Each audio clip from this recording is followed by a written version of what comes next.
Se você quiser abrir comigo em 1 Samuel 1. 1 Samuel 1.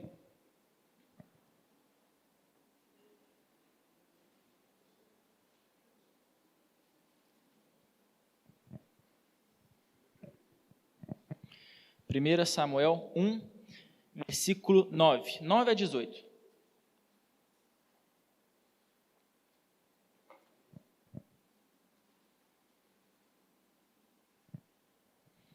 Como foi dito aqui, ao longo da semana, nós recebemos aqui mensagens maravilhosas. Mensagens sobre como nós devemos tomar cuidado com as nossas influências, pessoas com quem nós caminhamos, né? Quando nós queremos ter uma virada na nossa vida, a gente tem que vigiar com quem que nós andamos. São pessoas positivas, pessoas que nos jogam para frente, pessoas que nos aproximam de Deus, ou são pessoas amarguradas, pessoas que nos jogam para baixo, pessoas que ranzinzas, né?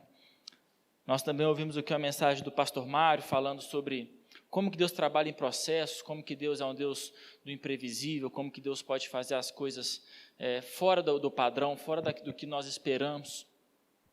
Também ouvimos hoje uma mensagem de José, né, mensagem pregada pelo pastor Sandro, falando sobre como a vida de José deu uma virada, né, lá no Egito, como, sem expectativa, sem previsão, e como que Deus de repente consegue fazer as coisas acontecerem, e como José lidou com isso tudo. E eu quero também trazer aqui uma abordagem sobre a virada, só para que nós possamos em 2021, talvez sermos pessoas melhores, ou sermos cristãos melhores, ou então experimentarmos algo novo de Deus no ano que vem, apesar de qualquer circunstância, porque a verdade é que por mais que a expectativa esteja alta na mídia, nos meios de comunicação, a incerteza é muito grande de todas as coisas. Se vai ter vacina, não vai, se vai continuar lockdown, se vai aumentar a restrição, se vai diminuir a restrição, como é que vai ser, né? Se vai ter viagem, não vai ter viagem, como é que vai ser os empregos, os negócios. A incerteza é muito grande, é difícil prever qualquer coisa, mais que nós somos otimistas, esperançosos, é difícil nos fiarmos, né, no mundo físico. E como cristãos, acredito que toda virada que a gente vem experimentar com Deus, nossa vida com Deus, passa por uma prática chamada oração, a prática da oração. E é justamente sobre isso que nós vamos falar hoje, né? A oração de Ana.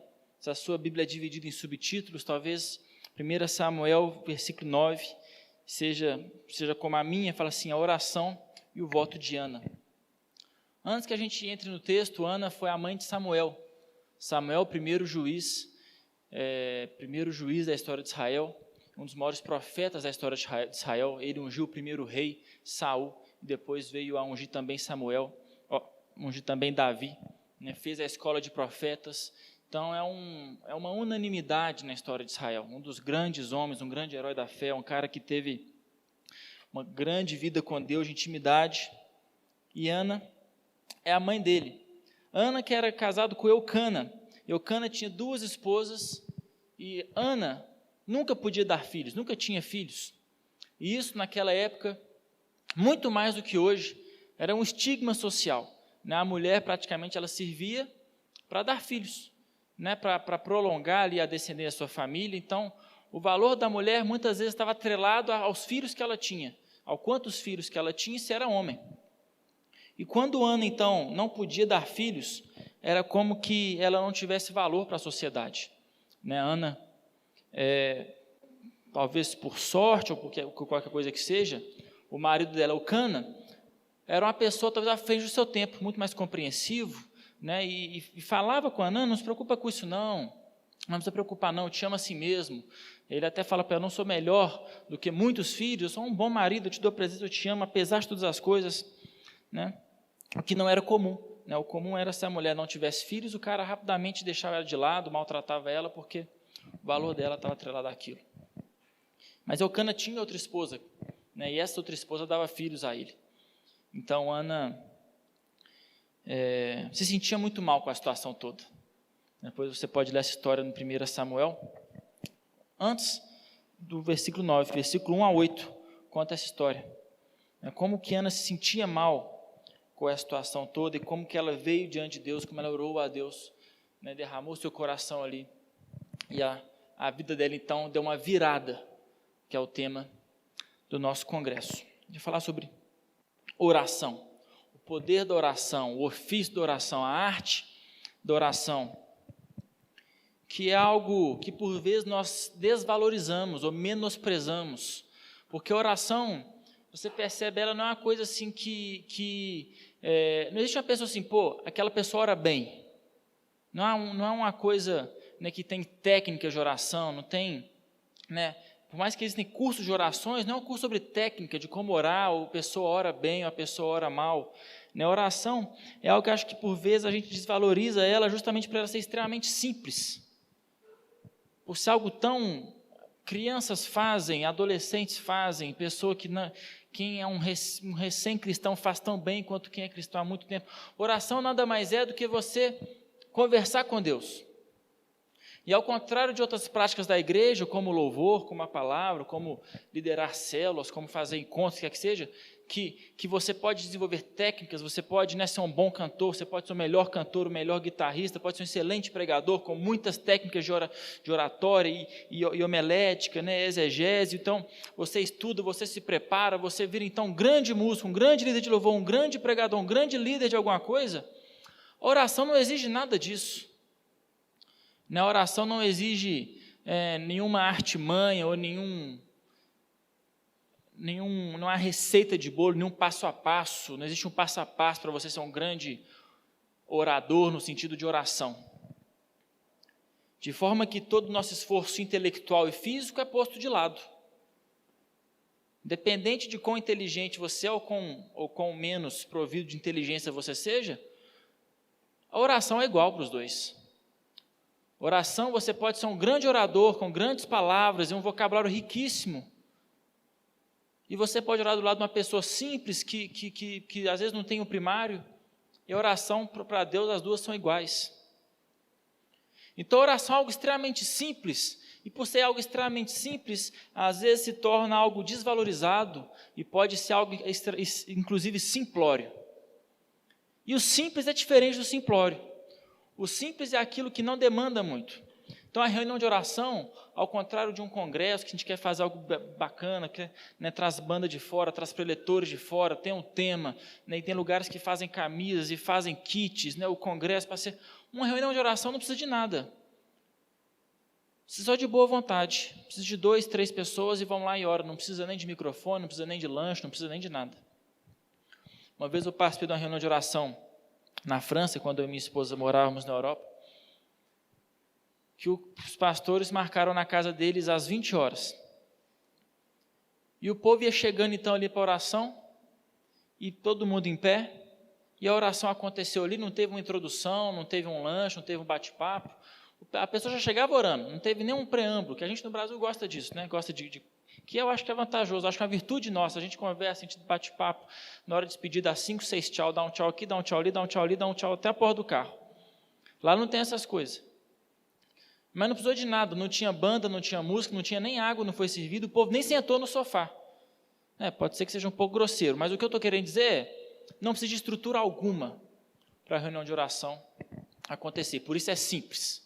É simples, você pode orar em pé, você pode orar sentado, você pode orar deitado, pode orar ajoelhado, você pode orar verbalmente, você pode orar sem falar nada, você pode orar alto e ninguém vai te repreender por nenhuma dessas coisas.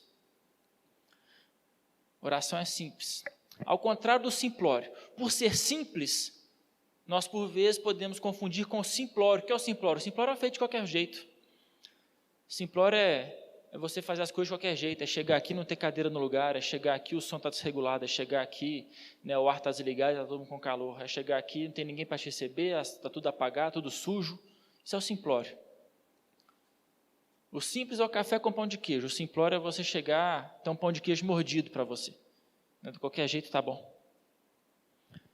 E justamente pela oração ser algo tão simples, algo que nos esvazia com o humano de qualquer capacidade, qualquer intelectualidade, às vezes nós desvalorizamos isso e queremos fazer as coisas do nosso jeito, Nós então vamos planejar o nosso ano. 2021 nós vamos detalhar o ano em 12 meses, sendo cada mês nós vamos dividir em ação A, ação B e ação C. E se a ação A der errado, eu vou logo para B, porque eu vou tudo planilhado.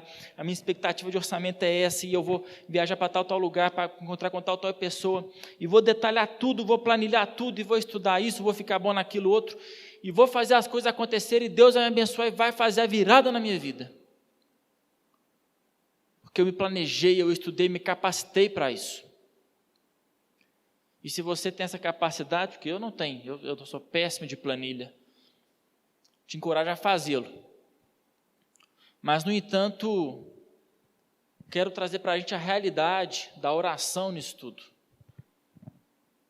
Se você é um cara dos planos, dos projetos, das estatísticas, pode fazê-lo, mas convide, coloque a oração antes disso tudo, no processo disso tudo, no final disso tudo, para que você possa viver realmente uma virada com Deus. Não somente uma virada financeira, uma virada profissional, uma virada emocional. Todas essas são positivas e torço e oro para que você experimente todas.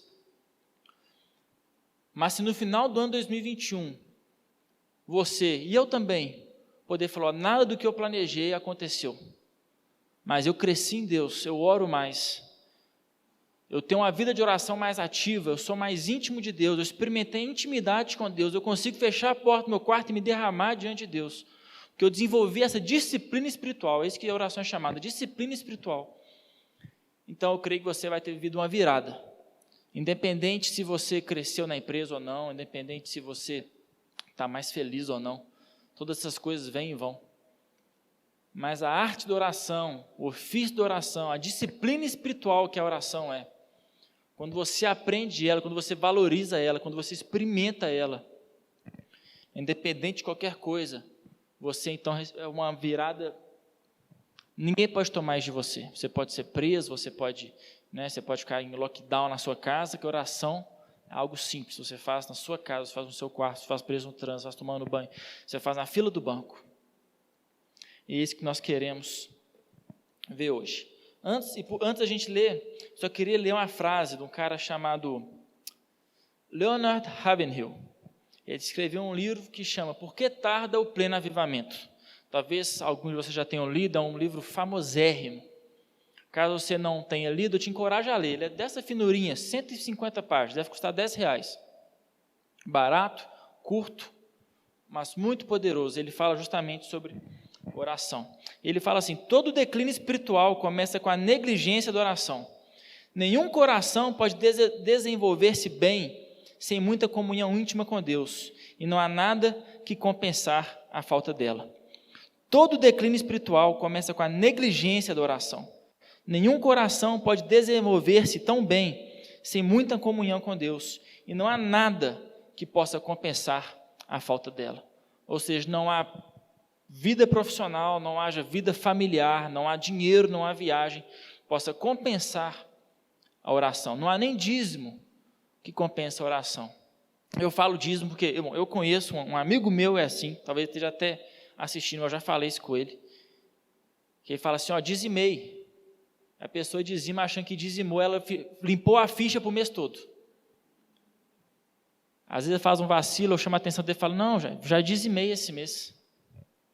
Então, nenhum dízimo, por mais consistente, por mais gordo ou mais generoso que ele seja, compensa a falta de oração. Não há nada que compense a falta de oração. 1 Samuel 1, versículo 9. Após terem comido e bebido em Siló, estando Eli, sacerdote, assentado numa cadeira junto a um pilar do templo do Senhor, levantou-se Ana e com amargura de alma orou ao Senhor e chorou abundantemente. Fez um voto dizendo, Senhor dos exércitos, se benignamente atentares para a aflição da tua serva, e de mim te lembrares, da sua serva te não esqueceres, e lhe deres um filho varão, ao Senhor darei por todos os dias da sua vida, e sobre a sua cabeça não passará navalha. Demorando-se ela no orar perante o Senhor, passou Eli a observar-lhe o movimento dos lábios, porquanto Ana só no coração falava. Seus lábios se moviam, porém não se lhe ouvia a voz. Por isso, Eli a teve por embriagada. E lhe disse, até quando estará tu embriagada? Aparta-te de ti esse vinho. Porém Ana respondeu, não, Senhor meu, eu sou mulher atribulada de espírito, não bebi nem vinho, nem bebida forte, porém, venho derramar a minha alma perante o Senhor. Não tenha, pois, a sua serva por filha de Belial, porque pelo excesso da minha ansiedade e da minha aflição é que tenho falado até agora. Então lhe respondeu Eli, vai-te em paz, e Deus de Israel te conceda petição no que fizeste. E disse ela, acha a tua serva mercê diante de ti. Assim, a mulher se foi no seu caminho, comeu, e o seu semblante já não era triste. Essa é a história de Ana, a oração de Ana. Oração de Ana. E a primeira coisa que eu quero abordar aqui é quando fala aqui no versículo 10, fala, com amargura de alma orou Ana ao Senhor e chorou abundantemente. E no versículo 15 ela fala, porém, venho derramar a minha alma perante ao Senhor. Com amargura de alma orou ao Senhor. E ela orou, derramou a sua alma perante o Senhor. Sabe, um primeiro princípio da oração que a gente pode tirar dessa história, claro que são vários, né? Eu não sei todos, mas eu vou falar os que eu sei. É que a oração é justamente isso que a Ana falou, derramar a alma perante o Senhor. O que é derramar a alma? Não tem nada mais íntimo no ser humano do que a alma. A alma se revela naquilo que você fala, a alma se revela naquilo que você faz, porque nisso traspassa o seu verdadeiro caráter. Se você vê uma pessoa sem ela nunca falar nada, sem ela nunca fazer, você não sabe quem ela é.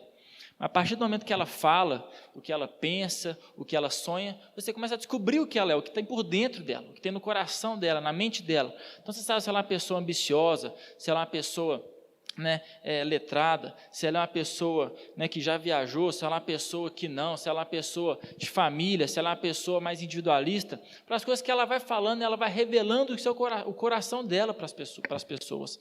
Né? E a oração nada mais é do que você derramar a sua alma perante Deus, aquilo que você carrega dentro de você. A oração é você recuperar a intimidade que foi perdida no jardim do Éden. Quando Deus criou homem e mulher, Ele criou homem e mulher nus. E a Bíblia fala que Deus toda tarde ia conversar com eles. E a primeira coisa, depois, vocês conhecem a história, a Eva pega o fruto da serpente, ela morde, depois dá para Adão morde também. E depois então Deus vem dos céus e fala, Adão, onde é que vocês estão? E eles falam, por vergonha, por medo, nós nos escondemos. E eles também se cobriram com folhas esqueci folha de quê? Alguma folha. Se cobriram com folhas. Ou seja, um reflexo imediato do pecado, quando o pecado entrou no mundo, foi uma barreira de intimidade entre homem e Deus. A primeira coisa que fizeram foi se esconder e se cobrirem com folhas. Eu não posso me revelar inteiramente a Deus mais. Eu não posso me apresentar a Deus tal como eu sou. Ele não pode me ver verdadeiramente quem eu sou. De forma que uma das consequências imediatas que o pecado trouxe foi a perca de uma intimidade plena e completa entre nós e Deus. E acho que a oração verdadeira é justamente nós nos colocarmos no lugar para recuperar essa intimidade. Não é uma oração em voz alta, uma oração de se vangloriando, ou uma oração nesse sentido, mas você colocar no diante de Deus exatamente aquilo que você sente, as suas frustrações. Perceba que Ana não veio aqui e fala, olha, eu vim aqui, glorificar a Deus pela sua bondade, pela sua misericórdia, como Deus é bom, glória a Deus, aleluia. Por mais que seja verdade, naquele momento, Ana estava profundamente frustrada. E a oração dela foi assim, Deus, por que você dá filho para os outros e não dá para mim? Por acaso tem problema? Por acaso você gosta menos de mim? Então Ana desnudou a sua alma no sentido de colocar todas as suas frustrações diante de Deus sem medo de qualquer coisa. E nós, às vezes, em nossos momentos com Deus, seja aqui na igreja, seja em casa, seja onde quer que você tenha, nós queremos pintar um personagem para Deus, para que Deus não julgue aquilo que passa no seu coração, aquilo que passa na sua mente. Nós então pintamos um personagem. e fazemos uma oração só glorificando a Deus, como Ele é lindo, cheiroso, bonito, e realmente Ele é, e isso deve fazer parte da sua oração. Mas na oração também tem que ter aquela hora que você desnuda o seu coração perante Deus. Quando você derrama a sua alma, como Ana fez. Quando você tira as folhas, que você quer encobrir o seu pecado com elas, perante Deus, e fala: Deus, esse é quem eu sou, isso que eu quero, isso que eu penso que está errado, eu penso que foi injusto, eu penso que não está certo, eu penso que não foi legal dessa forma, eu queria ter isso, não tenho, eu queria fazer aquilo, eu não faço. Eu não estou dizendo que você querer é poder, só estou querendo dizer que aquilo que você sente, aquilo que você pensa, não tem um lugar melhor do que na oração de você expor aquilo. A oração, então, é recuperar a intimidade perdida no jardim do Éden. Aquela intimidade que Deus planejou desde a criação ter com cada um de nós. Creio que a virada na vida de cada um e na minha própria vida acontecerá plenamente no partir do momento que nós recuperarmos essa intimidade com Deus, essa confiança em Deus, essa capacidade de derramar a alma perante Deus.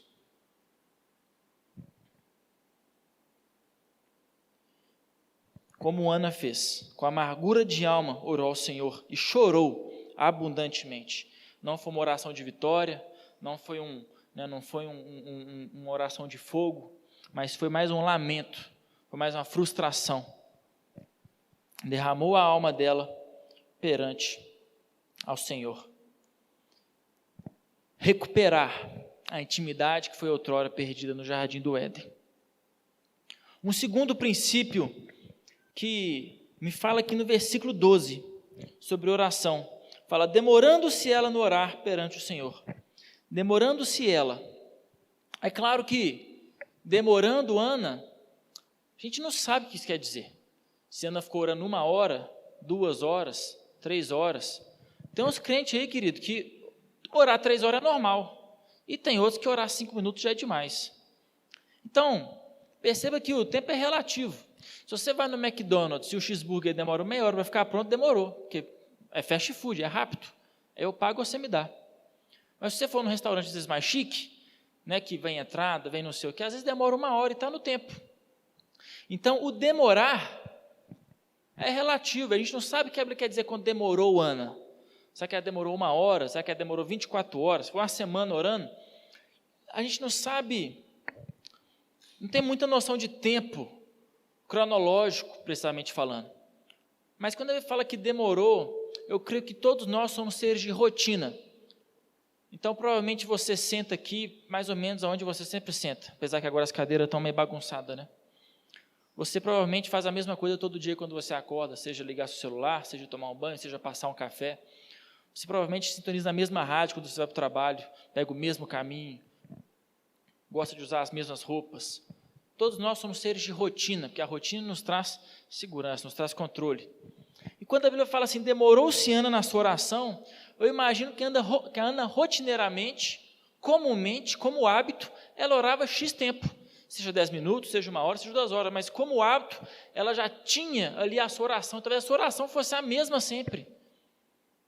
Toda vez, né, nessa época aqui, quando as pessoas iam ao templo, a coisa mais normal que tinha era irem, levava o sacrifício delas, dava para o sacerdote então fazia o sacrifício e depois fazia a coisa toda e fazia uma oração rápida, né, e ia embora. Então, até a oração era a mesma, né, até a oração era a mesma, né, o povo de Israel, não sei quem já viu aqui a série The Chosen, aquela série cristã, quando começa a série, eles estão falando no versículo Deuteronômio 4:6, se não me engano, que é o que o povo de Israel chama de chamar, que fala: ouve, ó Israel, o Senhor, seu Deus, é um. É o versículo mais importante para o povo de Deus, para o israelita até hoje, é o versículo mais importante. E é comum para eles isso é uma oração, né? Até no The Chosen mostra isso, eles orando isso: ouve Israel, o Senhor teu Deus é um. Pode ser que Ana fazia essa oração sempre, pode ser que ela chegava lá no templo, ela: ouve Israel, o Senhor teu Deus é um, e ia embora. Mas fato é que nesse dia, ela se demorou se comparado com os outros dias, ou com as outras vezes dela. Ou seja, saiu da rotina. E que no ano de 2021, nessa virada que você vai experimentar, que eu quero experimentar, que nós como igreja iremos experimentar, nós precisamos sair da nossa rotina espiritual. Qual que é a minha rotina espiritual? Culto domingo de manhã, célula quarta-feira à noite, uma oração, 3 capítulos por dia da Bíblia e um jejum esporadicamente. Ou talvez a sua rotina espiritual seja diferente da minha, mas a minha é mais ou menos essa. E aí que em 2021 eu possa experimentar uma fuga da minha rotina espiritual. Que eu possa me demorar mais em oração, que eu possa me demorar mais nos cultos, que eu possa me demorar mais na leitura da palavra, que eu possa me propor jejuns que eu nunca fiz, que eu possa fazer orações que eu nunca fiz, que eu possa, ir em mais cultos, que eu possa receber uma célula, que eu possa propor um novo projeto para a igreja, que eu possa fugir da rotina e surpreender Deus de alguma maneira, que ele falou, ele fez algo diferente do que ele fazia antes. No ano de 2021. Ana demorou-se na oração, não na questão de tempo, 1 hora, 2 horas, a gente não tem noção disso, mas eu acredito que ela saiu da rotina, ela foi mais extravagante no seu relacionamento com Deus. Deu a Deus mais tempo, deixou o marido esperando lá fora, deixou todo mundo esperando ela, porque ela foi extravagante com Deus. E que nós em 2021, quando você estiver sonhando o seu ano, pensando o seu ano, nessa virada que a gente crê que nós vamos viver, você possa ser mais extravagante nos seus alvos espirituais, você possa ser mais generoso nos seus alvos espirituais, que você possa fugir da rotina, daquilo que você tem feito, daquilo que você faz, para que você possa experimentar algo de novo de Deus. Tem aquela frase, não sei de quem que é, essas coisas que a gente vê, recebe corrente do WhatsApp, né? Como é que é? Tolo é quem faz sempre as mesmas coisas esperando resultados diferentes, mas que você possa fazer coisas diferentes para experimentar coisas novas. Você nunca vai ter coisa nova fazendo sempre as mesmas coisas. Bom, a frase é mais ou menos assim. Então, que nossa vida espiritual, a nossa vida de oração, nós possamos ser mais extravagantes, fazer coisas diferentes, mais tempo, mais intensidade, mais intimidade. Que você possa se demorar mais com Deus. O outro princípio que eu vejo aqui, está no versículo 13, que fala, Ana só no seu coração falava. Ana só no seu coração falava. O que é um paradoxo para a gente? Estamos acostumados a orar verbalmente, a proclamar, a declarar, a profetizar. O que não está errado em hipótese alguma. A oração como diálogo, né, realmente você pode verbalizar, você deve verbalizar. Mas aqui a gente aprende que oração não é só isso.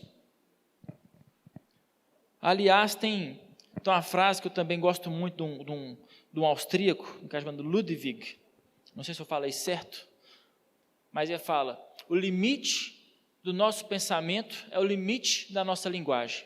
O que isso quer dizer? Se você não consegue pensar uma palavra, você não consegue nem cogitar a existência dela. Então não adianta perguntar para uma criança de 1 ano se ela quer dizimar. Ela não sabe o que é dizimar, ela não consegue perceber, não consegue imaginar isso. Então o limite da nossa mente é o limite da nossa linguagem. E para as coisas que Deus tem para nós, a nossa linguagem às vezes é muito pobre. Para o plano que Deus tem para você, o plano que Deus tem para mim, às vezes eu não consigo expressar. Às vezes eu mesmo sei o que orar. O que eu vou orar? Deus me abençoe minha família, que eu possa ver um ano de 2021 próspero, que eu possa ver um ano de 2021 com intimidade com o Senhor, que eu possa crescer em graça com os homens, em graça com Deus. O que eu vou orar? A melhor coisa na oração é quando Paulo fala em Romanos 8 que nós não sabemos orar. E nós não sabemos orar porque a nossa linguagem é muito pobre. Não é culpa nossa, não é porque você não lê, eu não leio, não é por causa nada disso, é porque a linguagem humana é muito pobre para as coisas de Deus. Então até a nossa linguagem tem um certo limite na oração, a gente só chega até certo limite, a gente não consegue expressar mais, a gente não consegue ir além, a nossa linguagem não consegue ir além. É por isso que em Romanos 8 Paulo fala, vocês não sabem orar, vocês oram mal. Mas ele não deixa por isso mesmo, fala, mas há nos céus um Espírito que intercede por vós com gemidos inexprimíveis. Isso é maravilhoso. Porque imagina eu depender das minhas orações e você depender das suas orações. Você depender daquilo que você fala, da forma como você fala. Ana, orava somente no coração. De forma que eu penso que, enquanto eu oro, enquanto eu louvo, enquanto eu estou aqui na igreja, enquanto eu estou na minha casa, eu começo a perceber que Deus dá mais valor àquilo que está no meu coração do que àquilo que está da minha boca necessariamente. Aquilo que está no meu coração fala mais alto com Deus do que aquilo que eu falo. E aquilo que está no meu coração é algo que às vezes eu nem sei falar. É aquilo que eu não sei nem exprimir, mas Deus percebe isso. E por que é importante nós sabermos isso?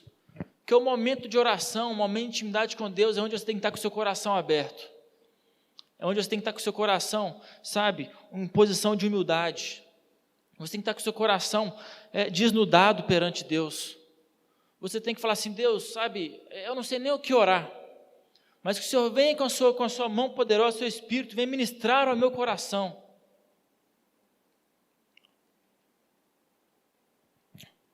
Não é de surpreender que quando Deus escolhe Davi, ele fala, eu não me atento ao exterior, mas Deus olha o coração do homem, por isso escolhe Davi.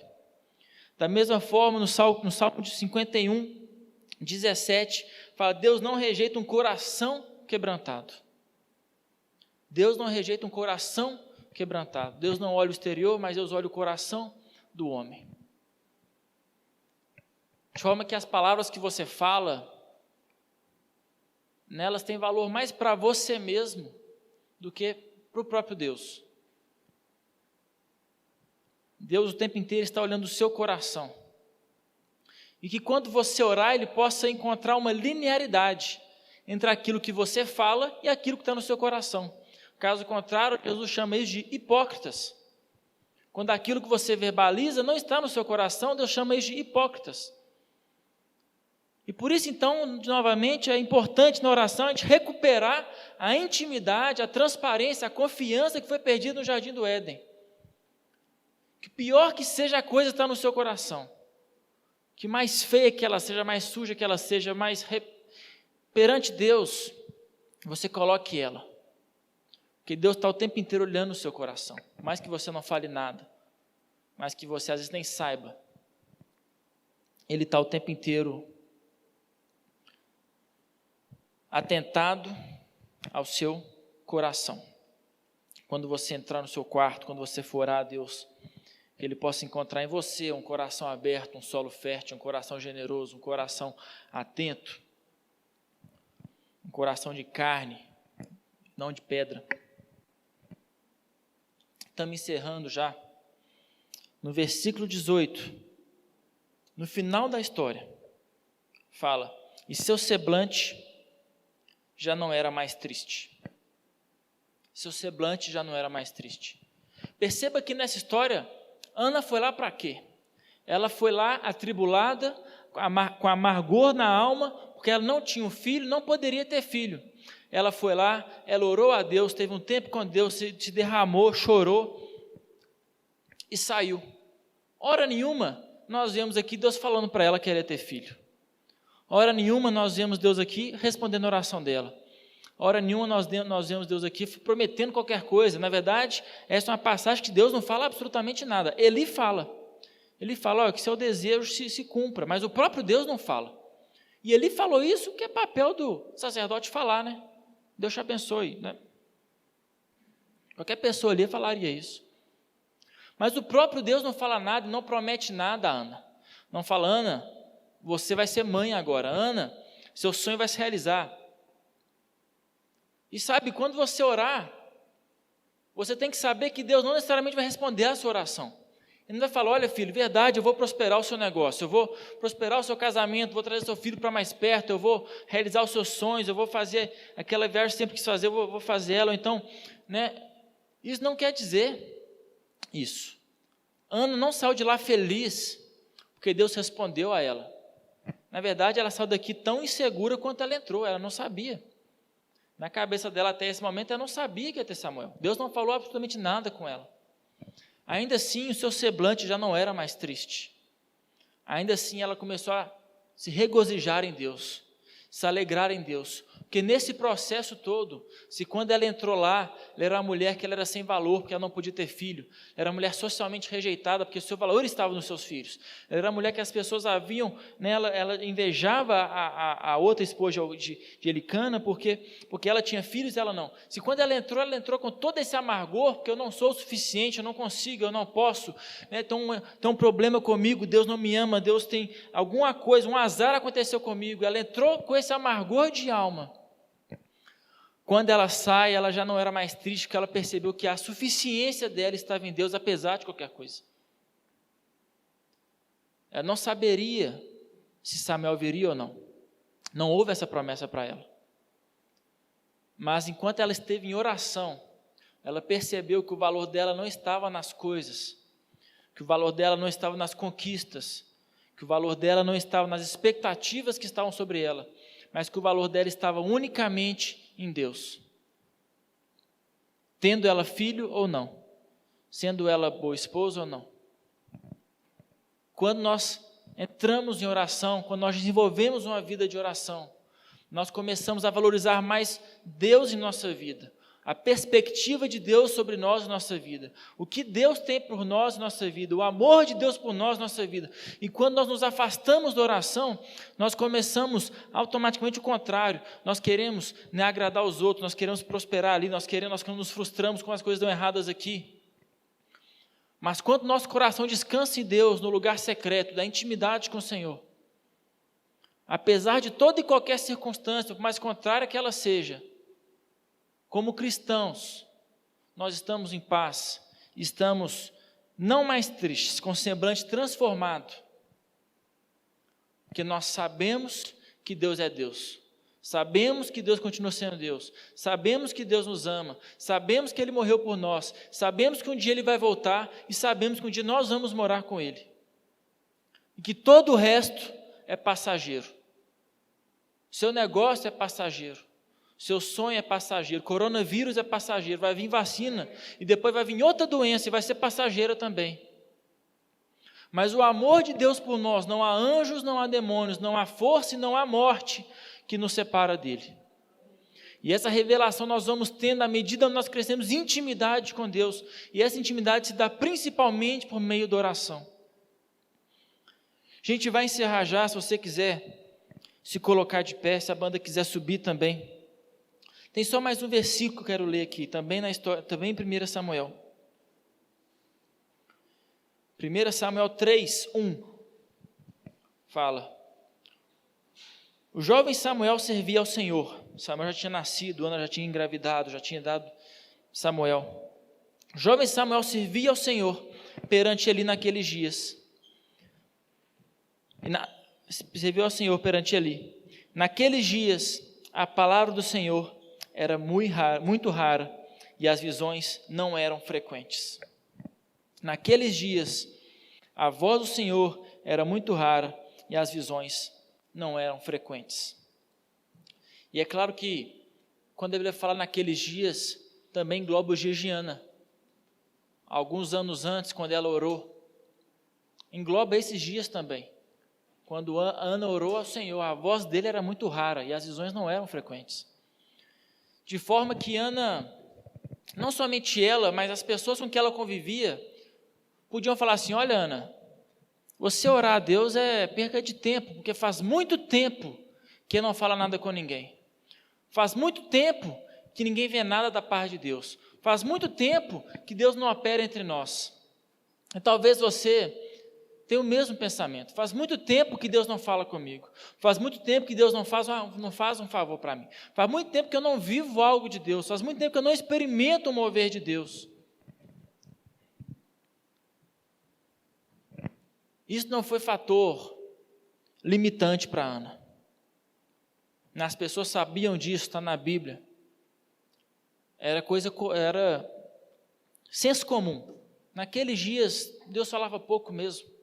Estava numa época que estava talvez de mal, estava estava mais restrito, o mover de Deus era mais raro, as visões não eram frequentes. E talvez na medida que Ana orava, na medida que Ana invocava o nome de Deus, talvez as pessoas falassem: Ana, não perde tempo com isso não, Ana. Não é comum nós vivermos isso, não é comum nós vermos isso, não é comum nós ouvirmos nada de Deus. Mas que nessa noite, se você tem esse pensamento, que as coisas de Deus não é para você, que na sua vida as coisas de Deus são raras, que na sua vida a voz de Deus é rara, que na sua vida visões de Deus são raras, na sua vida a presença de Deus é rara. Se você sente isso, se você pensa isso, se as pessoas ao seu redor falam isso para você, você possa quebrar isso essa noite, em nome de Jesus. Que você possa, sabe, como Ana, independente de qualquer coisa, você fala: olha, se Deus fala muito ou fala pouco, eu não sei, mas ainda se Ele fala pouco, o pouco vai ser comigo, porque eu estou pagando aqui o preço. Que você possa, apesar de qualquer coisa, falar: olha, não sei como é que está a situação de Deus, eu sei que eu creio nessa palavra, essa palavra fala que Ele me ama, essa palavra fala que Ele é um Deus vivo, que Ele é um Deus ativo, e eu vim me colocar no lugar secreto, eu vou recuperar a disciplina espiritual que é a oração, e eu vou ver o que Ele tem para mim para o ano de 2021, e que a verdadeira virada, que eu e você possamos experimentar, apesar de qualquer circunstância, você possa falar: eu cresci espiritualmente esse ano. Eu cresci em oração esse ano. Eu cresci em intimidade com o Senhor esse ano. Talvez em outras áreas eu perdi. Talvez em outras áreas eu me aborreci. Talvez em outras áreas eu me frustrei. Talvez em outras áreas não saiu como eu queria. Mas como cristãos, o nosso alvo número 1 deve ser crescer em intimidade com o Senhor. Restaurar a disciplina da oração. Nós estamos fazendo um propósito aqui na igreja todo dia antes dos cultos de domingo. 30 minutos antes, vários líderes chegam e oram aqui, por 30 minutos. Sabe, talvez você queira, não é fechado para líder não, gente, isso aqui é aberto, que está sempre aberto. Talvez você queira chegar 30 minutos antes do domingo que vem para orar. Não é que você deve, mas talvez você queira. Às 5h30 ou às 9h30. Talvez você queira vir aqui um dia durante a semana e orar lá na casa de oração, fica lá embaixo. Talvez você nem saiba que tem uma casa de oração aqui na igreja. Talvez você que fala assim: olha, eu quero me propor a orar 1 hora por semana na casa de oração. Sabe, oração, disciplina espiritual. Disciplina em aquilo que você faz, querendo ou não, com vontade ou sem vontade. Disciplina espiritual, você não vai estar com vontade todo dia. Não é fácil todo dia. Mas é disciplina espiritual. Precisamos resgatar a disciplina espiritual da oração, resgatar a intimidade que Deus criou a gente para ter com Ele, resgatar, desnudar a nossa alma e possamos crer nele, para que Ele fale com a gente, fale comigo, fale com você. Nós precisamos ter visão de Deus sobre a nossa vida. E para encerrar, não podia ser diferente, né? Queria que você orasse no seu lugar. Um pouquinho. Orasse a Deus para que Ele, sabe, pudesse aquecer no seu coração essa vontade de estar com Ele. Que Ele possa colocar um fogo no seu coração para que você possa, sabe, Deus, se possa se desnudar perante Deus. Deus, naturalmente eu não gosto de orar. Naturalmente eu não gosto dessas coisas. Eu estou falando logo. Naturalmente eu gosto de ver Netflix. Naturalmente eu gosto de ficar no Twitter. Mas você pode colocar no meu coração uma vontade, um fogo, sabe, uma presença por mais de Ti. Que essa possa ser a verdadeira virada que nós possamos experimentar em nossas vidas como cristãos que somos. Você pode orar no seu lugar um pouquinho enquanto o pessoal vai tocar aqui.